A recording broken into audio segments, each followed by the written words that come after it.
Hello and welcome to the Americano Show, a special edition of the Americano Show, I should say, because this is a crunch week in the 2024 presidential election, because tomorrow night Kamala Harris and Donald Trump will face off in their first debate. To talk about this debate and more, I am delighted to be joined by two of the punchiest transatlantic hitters out there. They are the Spectator's chairman, Andrew Neil, and Piers Morgan, who probably needs no introduction, but I should say he is the host of Uncensored, a YouTube show. Andrew, I will start with you. The last presidential debate effectively ended, or at least short-circuited, a presidency. Can we expect similar drama tomorrow night? I think we can expect some drama. It's unpredictable. Debates don't always have a huge impact. I would say that the debate at the end of June between Mr. Biden and Mr. Trump was probably the most significant debate in US debating history.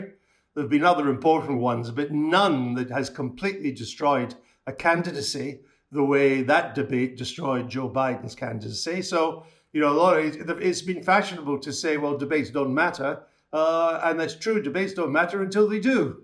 Then they can really matter. And given that, and I'm sure we'll talk a bit more about it, given that the Harris campaign seems for the moment to have stalled, and that Harris and Trump are pretty much a dead heat at the moment, both a dead heat in terms of the national vote and a dead heat when you add up the 6 swing states. Harris is ahead in some, Trump's ahead in others, so that's pretty much a dead heat too. Then this debate suddenly now takes on more than a totemic significance. It could be make or break for either candidate. Piers, we all sort of know what Donald Trump is going to do in a debate. We've seen him do quite a number of presidential debates now.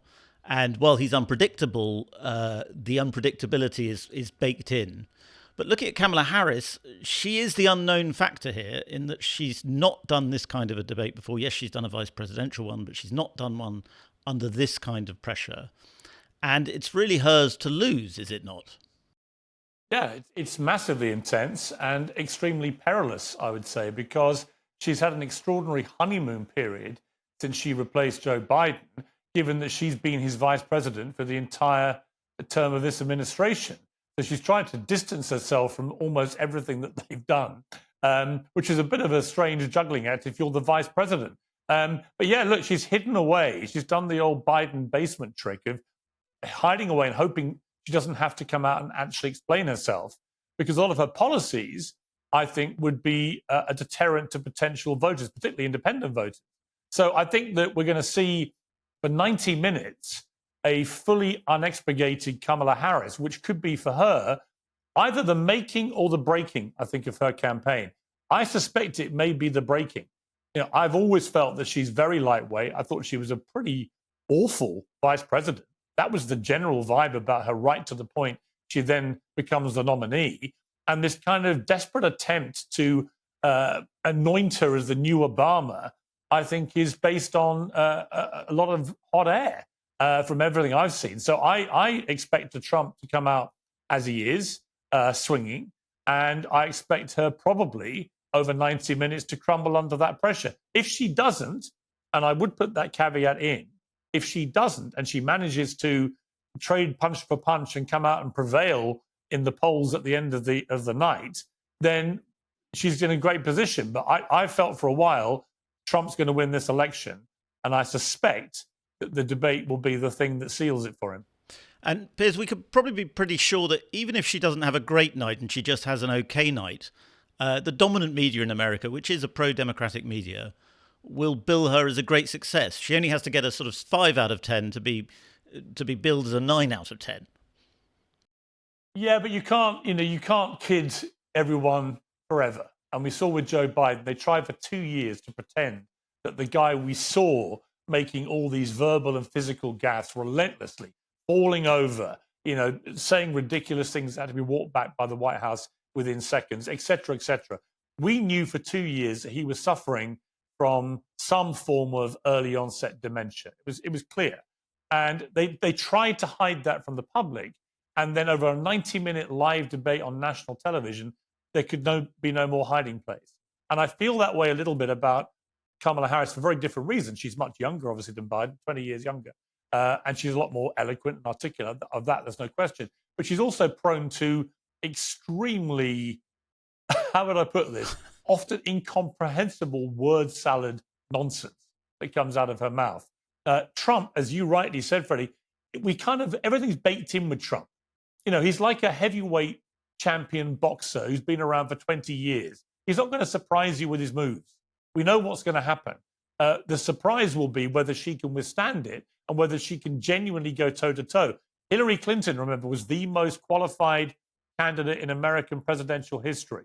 And Trump chewed her up on that debate stage, as he has done pretty much everyone he's ever debated with. Remember what he did to the other Republican candidates in 2016? A lot of them way more experienced than him, from Jeb Bush to Marco Rubio and others. He destroyed them all. So do not underestimate Trump's ability on a debate stage. I think the stakes are absolutely gigantic tomorrow. Andrew, Piers touched on this extraordinary juggling act that Kamala Harris has to do between being a continuity candidate in some ways and a change candidate in other ways. And a lot of people have been mocking her for her lack of policies. And famously, her website did not, until last night, have an issues or policy page. Last night, mysteriously, at some hour, an issues page has appeared. But I don't know about you, but it looked to me like fairly thin gruel. It was thin gruel, or is thin gruel, and it's taken a long while. We've waited for something that doesn't really amount to much of a row of beans. Look, I think that Kamala Harris is eminently beatable. She is not an impressive candidate. She's shallow, and she can't think on her feet. She's been hiding behind the teleprompter, and she's good at the teleprompter. Now she has to come from behind the teleprompter because there isn't one in a debate. Even in debate, she's been at her strongest with the pre-prepared lines. So all these years ago when she debated Joe Biden, she was very strong on Biden's opposition to busing all these years ago in the civil rights era. You know, I was that young girl on the bus. She's good at that. That was prepared. But when Tulsi Gabbard in another debate went for her record as a prosecutor, as the Attorney General in California about banging up people with small amounts of cannabis, she floundered. She was lost because that wasn't pre-prepared. So I think she has a number of weaknesses. She's probably going to over-prep. She's hiding away in this motel in Pittsburgh at the moment. She'll over-prep. I think, though, potentially her biggest ally, her biggest asset in all this is somebody called Donald J. Trump. Because if Mr. Trump sticks to policy, where Piers is quite right, she's short of policies and her policy positions have been all over the place. She's flipped and flopped and never had to explain why. I'm totally against fracking. Oh, actually, I'm in favor of fracking. I think we should defund the police. Oh, no, we should spend more on the police. Illegal immigrants should be, are criminals? No, they're not criminals. Yes, they are criminals. You know, she's been all over the place. And if Mr. Trump was to stick on that, like a mainstream Republican would, or Ronald Reagan would, or George Bush the First would, then I think she really would flounder. I think she would be on the back seat. I think if you're a supporter of Trump, your biggest fear is that he calls her dumb and stupid. He might even use the B word. Might even just go totally personal. And if he does that, all he will do is remind moderates and independents and mainstream Republicans why they didn't vote for him in 2020. Piers, you know Donald Trump very well. And there's been a lot of speculation that since he was shot through the ear just over 2 months ago, he may have lost some of his, whatever it is, charismatic juju or mojo, and that he's been a slightly humbler, maybe even weaker figure. Do you buy into that? I don't buy into that at all. No, in fact, I spoke to him a week after he was shot. I'd gone on Fox News and was talking about the fact that not only had he shown extraordinary personal courage when he actually got shot in standing back up and punching the air and saying fight, fight, fight, but a week later, the night I was appearing on Fox, he was appearing at another rally within 7 days of an assassination attempt on a bigger stage in front of more people.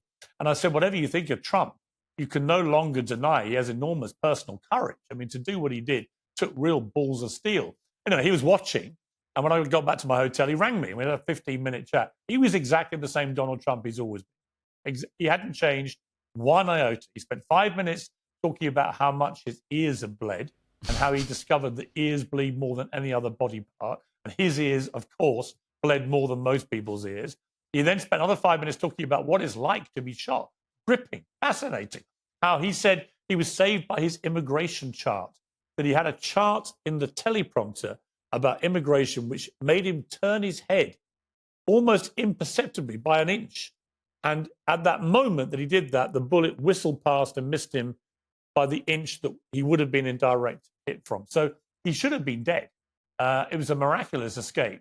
But the idea that Trump has somehow been neutered or tamed or becalmed or had some great out-of-body experience has changed his outlook on life, I just didn't get any of that from that conversation with him. So that was from the horse's mouth a week later. I don't see any change really in Trump generally. I mean, the extraordinary thing about Trump, and one of his greatest assets, is the remarkable energy he has for a guy 78 years old.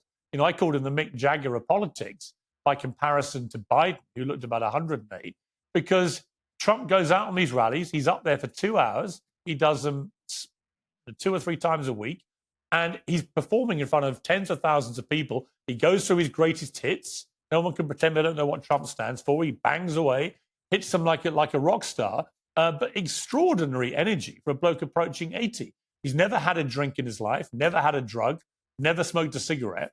He's a remarkably healthy and vibrant guy who's about to become an octogenarian. All of that is a plus. So much as his critics and enemies, of which there are many, and a lot of them have good reason to criticize him, much as they would like to think he's a broken, changed man, I think they are labouring under a massive misapprehension. You see, I don't entirely agree with that. I mean, I don't think he's a broken man at all. That's obviously nonsense. But I would say a number of things. It's remarkable how that assassination attempt has already faded way into the background. I mean, I thought it would be the dominant theme, be the making of Trump in many ways. But the pace of American politics now is so quick that for a lot of people it already seems a bit like ancient history, which is crazy in a way, but that's the way it is. I think another thing I would say is that Mr. Trump is now the Biden of this campaign. He is the old guy now. Now, whereas Biden was an old 81 and Trump is quite a young 78, he's still the old guy now. She is by far the younger woman. There's a 20-year difference, as Piers said. He does have slight Biden touches every now and then. Remember, he was very keen to blame Nikki Haley for not using the National Guard on June the 6th when he meant Nancy Pelosi, and he does lose his thread. He did it earlier this week where he couldn't find a name and he had to shout off stage, basically, what am I talking about, and so on.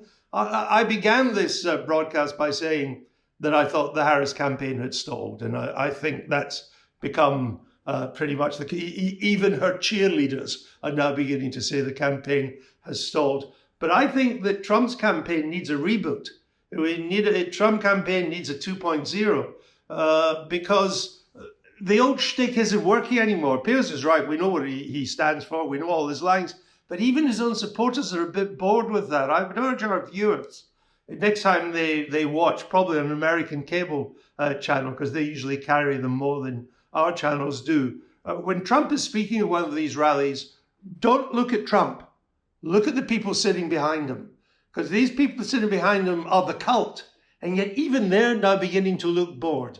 And their eyes are wandering off and they miss the applause lines. That wasn't true. And I'm told also now by people who go there, by Trump's supporters. Mr. Trump hasn't called me. He's too busy speaking to Piers. But some of his supporters have called me. I mean, the guy that makes his coffee and other important people like that I'm deeply in touch with, close sources. They tell me that the crowds are now wandering off early from the rallies. They're a bit like a I should be careful using football analogies since I know nothing about football, but they're like the losing team supporters who wander off 20 minutes before the end of the match because their team is 3-0 down. So I think there is a problem with the Trump campaign. I think he can turn things around if he does what Piers is saying and really puts Harris's feet to the fire. But I think if he makes it personal, which is the lazy, easy way out, and his recent postings on social media in the past 24 hours should not encourage confidence in Mr. Trump's state of mind at the moment, then I think that he could blow it. It's an opportunity Ronald Reagan wouldn't blow. It's an opportunity Dwight Eisenhower wouldn't have blown, Richard Nixon wouldn't have blown, Mr. Bush wouldn't have blown, but Mr. Trump could blow it. What do you think about that, Piers? I mean, we were talking in the office last week about how it feels a little bit like this election campaign has jumped the shark, to use the TV analogy, in that it's run out of drama simply because we've had so much.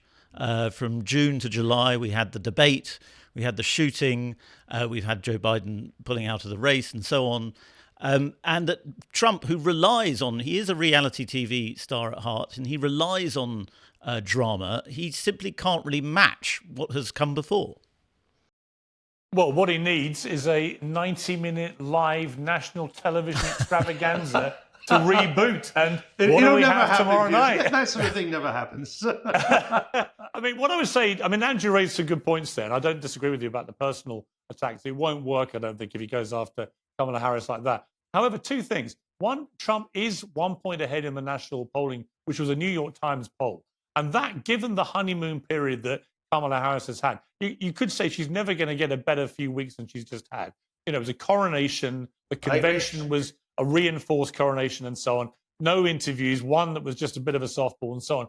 So if you put all that together, she's riding as high as she could possibly expect right now. And Trump is still ahead. Also, his own personal approval rating, staggeringly, is at 46%, which is higher than it was, significantly higher than it was in either 2020 or 2016 when he won. So for what we can all have our view about Trump, and I could paint a picture very critical, medium critical, quite positive, depending on what part of his character or his record as a politician we want to talk about. He's a unique character, that's for sure. My daughter, who's 12, summed him up brilliantly. She said, I keep hearing you call Donald Trump unique. She said, Dada, but is there such thing as being too unique? Which I thought was a great way of describing it. You cannot qualify the word unique. It's either unique or it's not. Exactly. This is the grammar school boy speaking here. That was the grammar lesson I gave her, Andrew. You'll be pleased to hear. Piers, I'm delighted to hear it.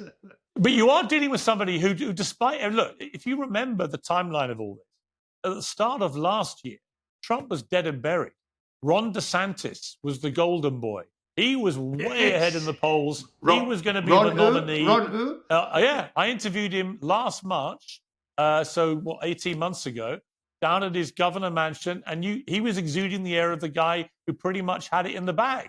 And then the Democrats decided to go after Trump through the courts.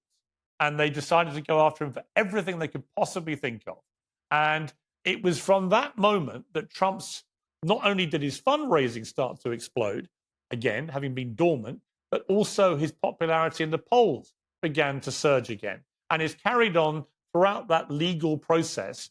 So the more legal crap they've thrown at him, actually, the better it's been for Trump. To the point where right now, if the election was tomorrow, I would say he's going to win. Now, interestingly, when I spoke to him, I said, this was the day before Biden pulled out of the race. It was the Saturday night. Biden pulled out on the Sunday. And I was in New York, and I said to him, I think you've got this election in the bag now. What do you think? He said, if there's one thing that the last 3 weeks have taught me, from the debate to the assassination attempt, and that was before Biden pulled out, it's that 4 months, which was from that moment to the election, is a hell of a long time in American politics right now. And that was a very prescient thing to say, because actually the whole game changed within hours with Biden pulling out. And there's no doubt Kamala Harris is a better option as nominee for the Democrats than Biden would have been. It would have been Trump via zombie, and now it's Trump via rather dynamic, female African-American who's there, who can put up a good fight. So we'll see. I mean, look, I think it's it's going to be a very interesting debate night tomorrow night. I mean, the fascinating thing about this campaign, and it's a great campaign to cover as a journalist, is it's a roller coaster now almost on a weekly basis. I mean, if you look at the run-up to the Biden-Trump debate at the end of June, it was pretty much a dead heat then between the two of them. I would say Trump a little bit ahead. Then you had that debate and all the momentum was with Trump. He was well ahead, not just in the national vote, but really pushing ahead in the swing states. Indeed, New Hampshire, even Minnesota, Virginia were coming into play there. And then something else happens. They force out Mr. Biden, they bring in Harris, and suddenly it swings back. The momentum's more with her. She's more ahead now. We're now in a phase where that's stopped, and we're back again to being a dead heat, to being one of the closest races I can remember. And we've still got almost 2 months to go. Polling day is on the 5th of November, an easy day for British viewers to remember. We hope there'll be lots of fireworks as well in America that night. And so we've almost got 2 months to go. And who knows what roller coasters we're going to go through on a week-by-week basis. It is a fascinating campaign as a result. And in some ways, I think we have two actually not very good candidates, and two candidates prone to accidents and doing stupid things or saying stupid things. And that, that's worth the price of admission for a journalist. That'll just make it even more of a roller coaster for us. Piers, I just want to ask you quickly, I know you've got to go soon, but Trump's been doing a lot of what they call alternative media in the last few weeks, and that's one of the reasons he seems to have had an unusually low profile by his standards. As somebody who now, your biggest show is now streamed rather than broadcast on linear television, when you look at him doing these interviews with podcasts, effectively with people like Theo Von or Lex Friedman, they have huge audiences. Do you think they could make more of an impact than perhaps a lot of pollsters and pundits are realising? Yeah, 100%. The average age of US cable news watchers is 67 plus for all of them, whether it's Fox, MSNBC, CNN. It's an old audience, getting older. And there's no doubt that these big podcasts, the big YouTube stars, they have huge audiences. If you take Piers Morgan Uncensored, for example, a lot of British journalists don't quite know what I'm doing or why I'm doing it. Well, we have 3.2 million subscribers. Every piece of content we now post to our YouTube channel is getting millions of views. That becomes extremely attractive to people who want to hit a younger demographic audience in big numbers. We have 75% under 45 watching us. Over 40% are American now. So Trump has promised me an interview, and he'll do it knowing it's just a YouTube channel now. And also, if you have a big social media presence, then you can blast the clips from these interviews in a way which actually makes linear television not completely redundant, but kind of you don't need them. I've got nearly 9 million followers on X, for example. If I'm promoting my YouTube channel to that audience, that dwarfs anything I could possibly have done on linear conventional television. And so I think that this is the way forward. Look, I think in 10 years' time, I heard Rupert Murdoch, our old boss, my current boss, your old boss, Andrew, I heard him saying recently he gave print newspapers, I think he said 15 years for print newspapers, which was the first time I'd seen him put a sort of date on the ticking clock. And I think that is certainly that be the optimistic end of it. And I think for linear television, it could be a shorter time period. Young people, my sons are 31, 27, and 23. None of them watch television apart from live sport, nor does my daughter at 12. But they all avidly consume content on YouTube and other streamers. And interestingly, and I'll leave you with this fact on this point, a recent survey in America, a very big survey, revealed that 10% of American television watchers now watch television through the YouTube app on their smart TV.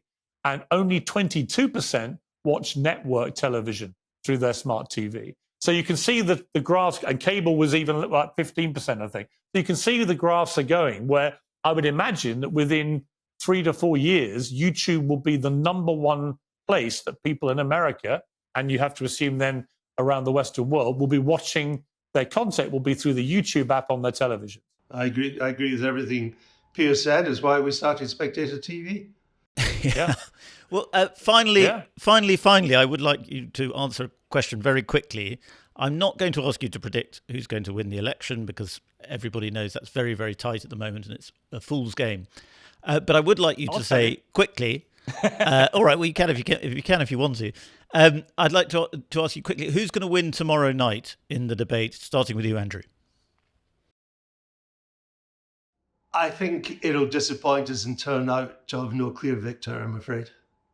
I think he'll overplay his hand, but not by enough to make it a car crash. She'll perform reasonably well, okay, but not by enough for it to be a breakthrough for us. We never saw the Biden-Trump debate as being transformative, being a watershed. We're all expecting this to be a watershed. So by sod's law, it probably won't. But I'll be up. I'll be up in the middle of the night, Europe time, watching it all the same. How could you miss it if you're in our trade? Yeah. Piers? I think Trump will win the debate, and I think he'll win the election. And as always, it will come down to Pennsylvania, Michigan, and Wisconsin, and probably about 50, 60,000 votes. That is how tight things are. I had Nate Silver from 538, who are the big pollsters in America, on my show last week, and he said that this is about as tight as it could possibly be, and it's highly likely, given the way that most Americans, a vast majority of Americans, are now so polarized in their own camps, that actually it will come down exactly like the last one, to tens of thousands of votes in those 3 swing states. It's so true. When I first started covering I've covered every US presidential election since 1976. And in the early days, at least 20 states, maybe 25 states could change hands. Now, as Piers says, the country's so polarized that you might as well not have the election in New York or California or places like that. Just have them in the 6 swing states and save a lot of money. It's amazing. We better stop it there. But Andrew and Piers, thank you so much for coming on to Americano, and thank you for your fascinating insights.